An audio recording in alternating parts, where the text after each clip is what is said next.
लिंग पुराण में 7 गलतियां बताई है कंगाल होने की। ये गलती अगर आपने भी करी है तो जिंदगी में कितना भी पुण्य करोगे उसका फल नहीं है।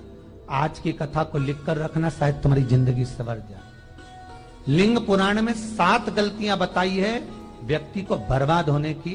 पहली गलती है, उसमें से अगर आप स्वीकार कर रहे हैं ये गलती तो समझ लो कि गलती आपने करी।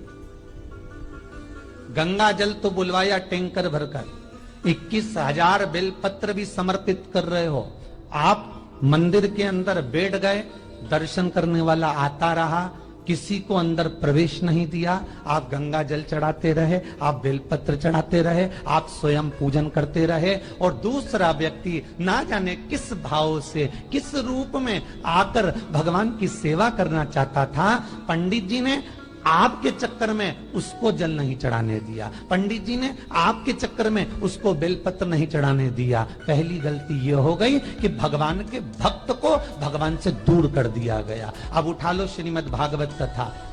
2 देवताओं ने गलती करी थी। एक ब्रह्मा जी ने गलती करी थी कि गाय बछड़ों का हरण कर लिया था। 1 वर्ष होने में 1 दिन था, तब ब्रह्मा जी ने गाय बछड़े वापस दिए थे। दूसरी गलती इंद्र ने करी थी, जल वृष्टि करी, तब भगवान कृष्ण को गोवर्धन पर्वत उठाना पड़ा। दोनों देवताओं ने गलती करी, पर भगवान कृष्ण ने इंद्र को क्षमा कर दिया, पर ब्रह्मा को क्षमा नहीं करा। क्यों नहीं करा? क्योंकि इंद्र को क्षमा इसलिए करा क्योंकि इंद्र ने जब जल वृष्टि करी तो सारे ब्रजवासियों को भगवान के चरणों में लाकर छोड़ दिया। सारे ब्रजवासी गोवर्धन पर्वत के नीचे आकर बैठ गए, भगवान के चरणों में आ गए। और ब्रह्मा ने जो गलती करी वो ऐसी गलती करी कि भगवान से गाय और बछड़ों को दूर कर दिया। जो भगवान से भगत को दूर कर दे उसको शंकर कभी क्षमा नहीं कर सकता। इसलिए बर्बादी का पहला कारण आप भक्त और भगवान में दूरी बना दो।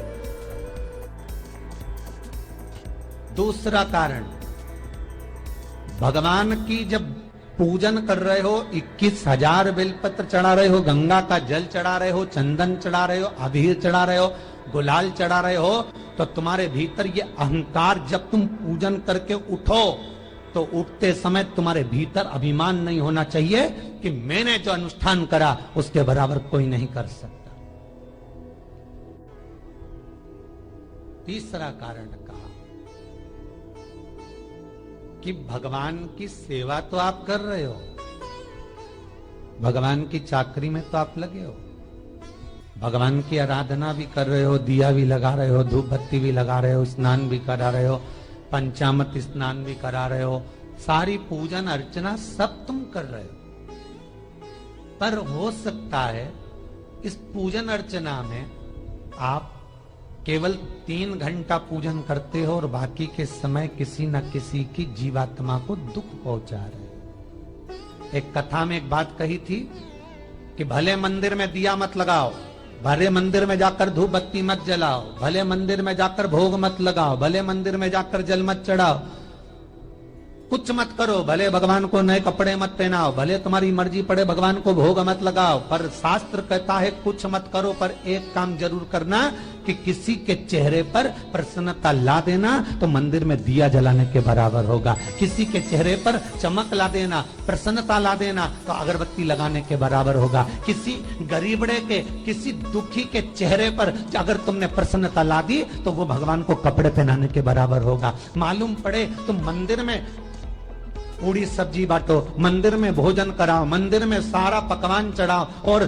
कोई तुम्हारे कारण अगर दुखी है तो तुम्हें वो सुख का भान नहीं हो सकता। तीसरा कारण है सुख नहीं।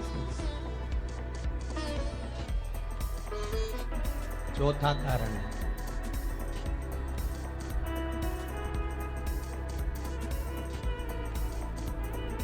महाराज,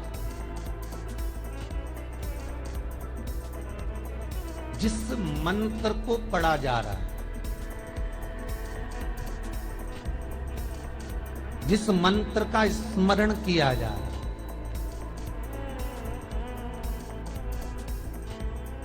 जिस भगवान की माला को हम जप रहे हैं, हम पाठ कर रहे हैं, उसमें त्रुटि। उठा लीजिए दुर्गा सप्तशती। दुर्गा सप्तशती